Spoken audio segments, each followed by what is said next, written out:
ನಮಸ್ಕಾರ ಸ್ನೇಹಿತರೆ, ಯಶು ರೆಸಿಪಿಗೆ ಸ್ವಾಗತ.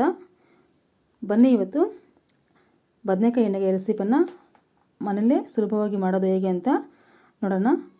ಈ ಬದನೆಕಾಯಿ ಎಣ್ಣೆಗಾಯಿ ಚಪಾತಿಗೆ ಮತ್ತು ಅನ್ನಕ್ಕೆ ಒಳ್ಳೆ ಕಾಂಬಿನೇಷನು. ಬನ್ನಿ ಈಗ ಬದನೆಕಾಯಿ ರೆಸಿಪಿ ಮಾಡೋದು ನೋಡೋಣ.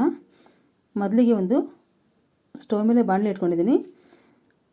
1 ಟೇಬಲ್ ಸ್ಪೂನ್ ಆಗೋಷ್ಟು ಎಣ್ಣೆ ಹಾಕ್ಕೊತಾ ಇದ್ದೀನಿ. ಎಣ್ಣೆ ಬಿಸಿ ಆದಮೇಲೆ ಒಂದು ಈರುಳ್ಳಿ ಹಚ್ಚಿಟ್ಕೊಂಡಿದ್ದೀನಿ.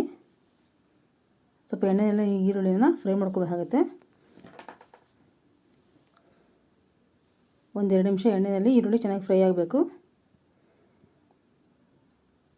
ಮತ್ತು ಹಾಗೆ ಒಂದು ಗೆಡ್ಡೆ ಬೆಳ್ಳುಳ್ಳಿ ಹಾಕ್ತಾಯಿದ್ದೀನಿ, ಅದನ್ನು ಸ್ವಲ್ಪ ಫ್ರೈ ಮಾಡ್ಕೊಳ್ಳೋಣ. 1-2 ನಿಮಿಷ ನೀಟಾಗಿ ಎಣ್ಣೆಲಿ ಫ್ರೈ ಮಾಡ್ಕೋಬೇಕಾಗುತ್ತೆ. ಮತ್ತು 6 ಬ್ಯಾಡಗಿ ಮೆಣಸಿನ್ಕಾಯಿ ತೊಗೊಂಡಿದ್ದೀನಿ. ಬ್ಯಾಡಗಿ ಮೆಣಸಿನ್ಕಾಯಿ ಸ್ವಲ್ಪ ಚೆನ್ನಾಗಿ ಎಣ್ಣೆಗಾಗಿ ಕಲರ್ ಕೊಡುತ್ತೆ. ಮತ್ತು ಖಾರಕ್ಕೆ ತಕ್ಕಂತೆ ಗುಂಟೂರು ಮೆಣಸಿನ್ಕಾಯಿ ಹಾಕ್ಕೊತೀನಿ, ಒಂದು 10 ಗುಂಟೂರು ಮೆಣಸಿನ್ಕಾಯಿ ಹಾಕ್ಕೊತೀನಿ. ಮತ್ತು ಸ್ವಲ್ಪ ಕರಿಬೇವಿನ ಸೊಪ್ಪನ್ನು ಹಾಕ್ಕೊಂಡು ನೀಟಾಗೆಲ್ಲ ಫ್ರೈ ಮಾಡ್ಕೊತೀನಿ. 1-2-3 ನಿಮಿಷ ಫ್ರೈ ಮಾಡಿಕೊಂಡ್ರೆ ಚೆನ್ನಾಗಿರುತ್ತೆ. ಇದು ಮಿಕ್ಸಿ ಮಾಡ್ಕೊಳ್ಳೋಕ್ಕೆ ಇದಾಗಿ ನಾನು ಹಾಕ್ಕೊಳ್ಳೋಕ್ಕೆ ಇದು ಹುರಿತಾ ಇದ್ದೀನಿ. ಫಸ್ಟೇ ಫ್ರೈ ಮಾಡಿ ಇಟ್ಕೊಂಡ್ರೆ ಮಿಕ್ಸಿಗೆ ಸ್ವಲ್ಪ ಇದಾಗುತ್ತೆ. ಮತ್ತು ಅರ್ಧ ಟೀ ಸ್ಪೂನು ಜೀರಿಗೆ ಹಾಕ್ಕೊತಾ ಇದ್ದೀನಿ. ಜೀರಿಗೆ ಬಾಣಲಿ ಇದು ಸ್ಟವ್ ಆಫ್ ಮಾಡಿಬಿಟ್ರೆ ಆ ಬಾಣಲಿ ಬಿಸಿಗೆ ಇದು ಜೀರಿಗೆ ಫ್ರೈ ಆಗುತ್ತೆ. ಎಲ್ಲ ಮಿಕ್ಸ್ ಮಾಡ್ಕೊಂಡು ಈಗ ನಾನು ಒಂದು ತಟ್ಟೆಗೆ ತೆಗೆದಿಟ್ಕೊತೀನಿ ಎಲ್ಲನೂ.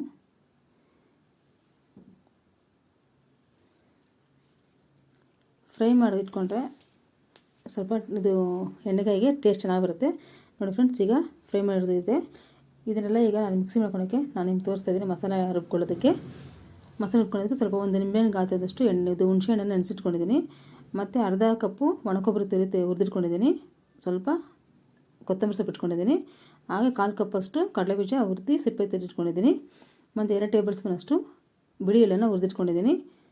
1 ಟೇಬಲ್ ಸ್ಪೂನಷ್ಟು ಧನಿಯಾ ಪುಡಿ ಇಟ್ಕೊಂಡಿದ್ದೀನಿ. ಮತ್ತು ಸ್ವಲ್ಪ ಗರಂ ಮಸಾಲೆ ಇಟ್ಕೊಂಡಿದ್ದೀನಿ. ಇಷ್ಟನ್ನು ಈಗ ಮಿಕ್ಸಿ ಮಾಡ್ಕೋಬೇಕು. ನಾನು ಮೊದಲೇ ತೆಗೆದಿಟ್ಕೊಂಡಿರೋಂಥ ಈ ಈರುಳ್ಳಿ ಮತ್ತು ಮೆಣಸಿನ್ಕಾಯಿ ಎಲ್ಲನೂ ಮಿಕ್ಸಿಗೆ ಹಾಕ್ಕೊತಾ ಇದ್ದೀನಿ.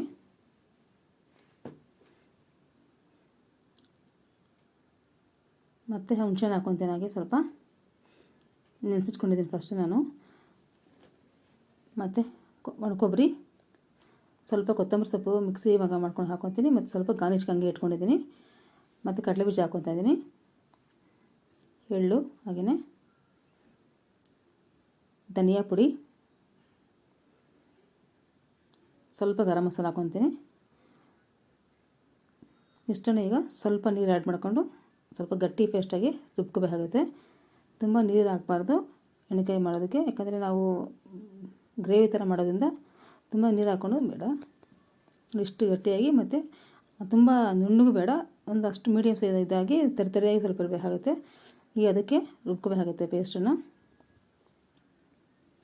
ಬನ್ನಿ ಈಗ ಬದನೆಕಾಯಿ ಎಣ್ಣೆಗೆ ಮಾಡೋದು ನೋಡೋಣ. ನಾನು ಬದನೆಕಾಯಿ ಅರ್ಧ ಕೆ ಜಿ ತೊಗೊಂಡಿದ್ದೀನಿ.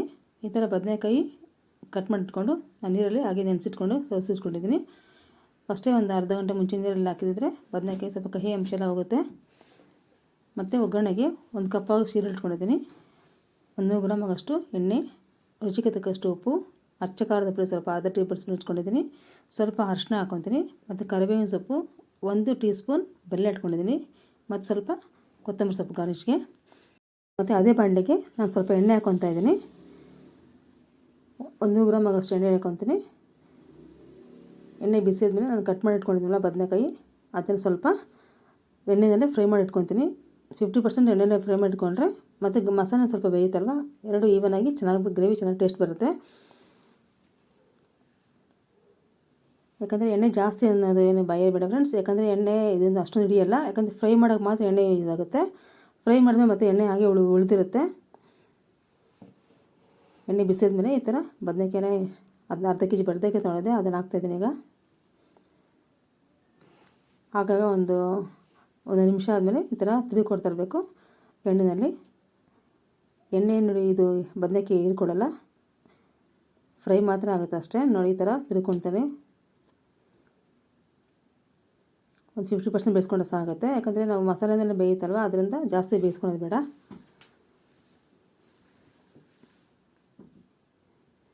ನೋಡಿ ಆಲ್ಮೋಸ್ಟ್ ಈಗ ಬಂದಿದೆ. ಇಷ್ಟು ಬೆಂದರೆ ಸಾಕಾಗುತ್ತೆ ನೋಡಿ. ಎಣ್ಣೆನ ಹಾಗೇ ಇದೆ, ಎಣ್ಣೆನ ಮಾತ್ರ ಫ್ರೈ ಆಗುತ್ತೆ ಅಷ್ಟೇ. ಇದು ಎಣ್ಣೆ ಅಂಶ ಹಾಗೇ ಇರುತ್ತೆ. ಇದೆಲ್ಲ ಒಂದು ಪ್ಲೇಟಿಗೆ ತಗೊಳ್ಳೋಣ.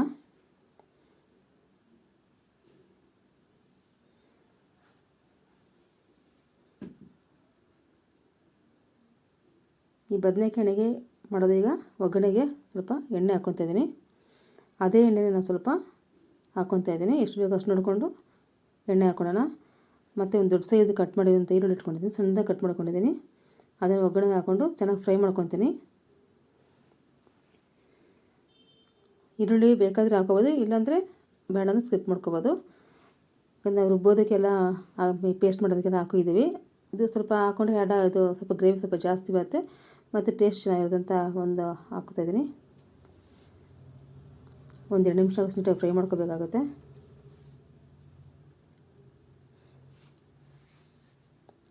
ಸ್ವಲ್ಪ ಕರಿಬೇವಿನ ಸೊಪ್ಪು ಹಾಕ್ತಾಯಿದ್ದೀನಿ.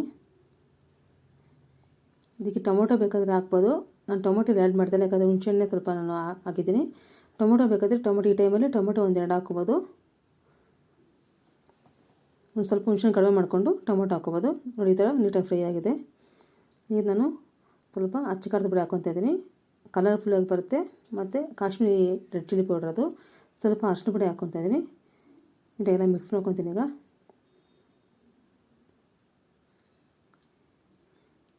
ನೋಡಿ, ಈಗ 1 ನಿಮಿಷ ಆಗಿದೆ. ಈಗ ಇದಕ್ಕೆ ನಾವು ರುಬ್ಬಿಟ್ಕೊಂಡಿದ್ದೀವಲ್ಲ ಮಸಾಲೆನ ಅದನ್ನ ಆ್ಯಡ್ ಮಾಡ್ಕೊಳ್ಳೋಣ. ಮಸಾಲೆನ ಅಷ್ಟೇ ಸ್ವಲ್ಪ ಈ ಒಗ್ಗರಣೆ ಸ್ವಲ್ಪ ಫ್ರೈ ಮಾಡ್ಕೋಬೇಕು. ಸ್ವಲ್ಪ ಹಸಿ ಅಂಶ ಏನಿದ್ರೆ ನೀಟಾಗೆಲ್ಲ ಹೋಗುತ್ತೆ. 1-2 ನಿಮಿಷ ಇಲ್ಲ ಒಂದು 5 ನಿಮಿಷ ಆದರೆ ಫ್ರೈ ಮಾಡ್ಕೋಬೇಕಾಗುತ್ತೆ. ನೀರು ಹಾಕ್ತಿಲ್ಲ, ಫಸ್ಟು ಎಲ್ಲ ಮಿಕ್ಸ್ ಮಾಡ್ಕೊಂಡು ನೀಟಾಗಿ ಫ್ರೈ ಮಾಡಿಕೊಂಡು ಮತ್ತು ನಮಗೆ ಎಷ್ಟು ನೀರು ಬೇಕೋ ಅಷ್ಟು ನೀರು ನೋಡ್ಕೊಂಡು ಹಾಕ್ಬೋದು. ನಾನು ಸ್ವಲ್ಪ ಜಾರ್ ನೀರು ತೊಳೆದಿಟ್ಕೊಂಡಿರೋ ಇದೆ, ಅದನ್ನು ಸ್ವಲ್ಪ ಹಾಕ್ಕೊತಾ ಇದ್ದೀನಿ. ಈಗ ಸ್ವಲ್ಪ ಗಟ್ಟಿ ಬೇಕಾದರೆ ಗಟ್ಟಿ ಮಾಡ್ಕೊಬೋದು. ನಮ್ಗೆ ಎಷ್ಟು ನೀರು ಬೇಕೋ ಅಷ್ಟು ನೀರು ನೋಡ್ಕೊಂಡು ನಾವು ಹಾಕೋಬೋದಾಗುತ್ತೆ. ಇನ್ನು ಸ್ವಲ್ಪ ನೀರು ಬೇಕಾದ್ರೆ ಹಾಕ್ಕೊಂಡು ಅನ್ನಕ್ಕೆ ಸ್ವಲ್ಪ ಹೊಂದ್ಕೊಳ್ಳೋ ಥರ ಮಾಡ್ಕೊಬೋದು. ಇಲ್ಲಾಂದರೆ ನಮ್ಮ ಚಪಾತಿಗೆ ಮತ್ತು ಜೋಳದ ರೊಟ್ಟಿಗೆಲ್ಲನೂ ಸ್ವಲ್ಪ ಗಟ್ಟಿಯಾಗಿ ಬೇಕಾಗುತ್ತೆ. ನಾನು ಸ್ವಲ್ಪ ನೀರು ಹಾಕ್ಕೊಂಡು ಆ್ಯಡ್ ಮಾಡ್ಕೊಂಡಿದ್ದೀನಿ. ಒಂದು 2-3 ನಿಮಿಷ ಚೆನ್ನಾಗಿ ಕುದಿಸ್ಕೋಬೇಕಾಗುತ್ತೆ ಮಸಾಲೆನ. ನೋಡಿ ಅದಕ್ಕೆ ಬಂದರೆ ಸಾಕಾಗುತ್ತೆ. ಈಗ ನಾನು ರುಚಿಗೆ ತಕ್ಕಷ್ಟು ಉಪ್ಪು ಇವಾಗ ಆ್ಯಡ್ ಮಾಡ್ತಿದ್ದೀನಿ. ಯಾವುದಕ್ಕೂ ನಾನು ಉಪ್ಪು ಫಸ್ಟಿಂದ ಯಾವುದೂ ಸೇರಿಸಿಲ್ಲ, ಈಗ ಉಪ್ಪು ಹಾಕ್ತಿದ್ದೀನಿ. ಮತ್ತು 1 ಟೇಬಲ್ ಸ್ಪೂನ್ ಅಷ್ಟು ಬೆಲ್ಲ ಇಟ್ಕೊಂಡಿದ್ದೆ, ಬೆಲ್ಲದ ಪುಡಿಯನ್ನು ಅದನ್ನು ಸಹ ರುಚಿಗೆ ತಕ್ಕಷ್ಟು ಆ್ಯಡ್ ಮಾಡ್ತಾಯಿದ್ದೀನಿ. ಬೆಲ್ಲ ಜಾಸ್ತಿ ಬೇಕನ್ನೋ ಸ್ವಲ್ಪ ಆ್ಯಡ್ ಮಾಡ್ಕೋಬೋದು. ಈಗ ಈವನಾಗಿ ಮಿಕ್ಸ್ ಆಗಿದೆ. ಇದಕ್ಕೆ ನಾವು ಕರೆದಿಟ್ಕೊಂಡಿದ್ವಲ್ಲ ಫಸ್ಟ್ ಎಣ್ಣೆಯಲ್ಲಿ, ಆ ಬದನೆಕಾಯಿನ ನಾವು ಇದಕ್ಕೆ ಆ್ಯಡ್ ಮಾಡೋಣ. ಬದನೆಕಾಯಿ ಮತ್ತು ಮಸಾಲೆ ಎಲ್ಲ ಸ್ವಲ್ಪ ಇದರಲ್ಲಿ ಮಿಕ್ಸ್ ಆಗಬೇಕಾಗುತ್ತೆ. ಒಂದು 5 ನಿಮಿಷ ಕುದಿಸ್ಕೊಂಡ್ರೆ ಬದನೆಕಾಯಿ ಎಲ್ಲ ಮಸಾಲೆ ನೀಟಾಗಿ ಇವನಾಗಿ ಹೊಂದ್ಕೊಳ್ಳುತ್ತೆ.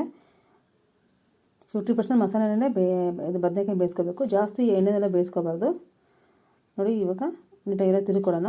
ಒಂದು 5 ನಿಮಿಷ ತಿರುಗಿಕೊಟ್ಟು ಬೇಯಿಸ್ಕೊತಾ ಇರಬೇಕಾಗುತ್ತೆ. ಆಗಾಗ ತಳಹಡಿ ಬಿದ್ದುಬಿಡುತ್ತೆ, ಮಸಾಲೆ ನೋಡ್ಕೊತಾ ಇರಬೇಕು.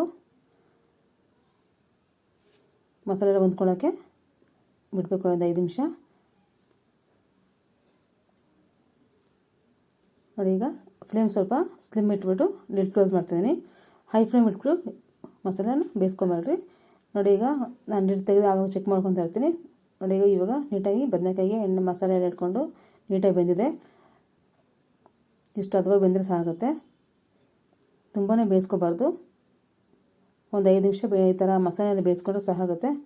ನೋಡಿ ಫ್ರೆಂಡ್ಸ್, ಚಪಾತಿಗೆಲ್ಲ ತಿನ್ನೋದಕ್ಕೆ ತುಂಬ ಚೆನ್ನಾಗಿರುತ್ತೆ. ನೋಡಿ ಫ್ರೆಂಡ್ಸ್, ಈಗ ಬದನೆಕಾಯಿ ರೆಡಿಯಾಗಿದೆ. ಕೊತ್ತಂಬರಿ ಸೊಪ್ಪು ಹಾಕ್ಕೊಂಡು ನಾನೀಗ ಸರ್ವ್ ಮಾಡ್ತಾಯಿದ್ದೀನಿ.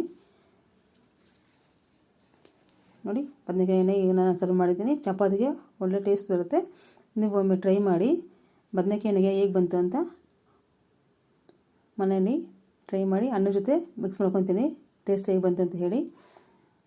ಮತ್ತು ಹಾಗೆ ನನ್ನ ಚಾನಲ್ನ ವಾಚ್ ಮಾಡಿ ಫ್ರೆಂಡ್ಸ್, ಲೈಕ್ ಮಾಡಿ ಮತ್ತು ಹಾಗೆ ನಿಮ್ಮ ಫ್ರೆಂಡ್ಸ್ಗೆ ಶೇರ್ ಮಾಡಿ, ಸಬ್ಸ್ಕ್ರೈಬ್ ಮಾಡ್ಕೊಳ್ಳಿ ಫ್ರೆಂಡ್ಸ್. Thank you.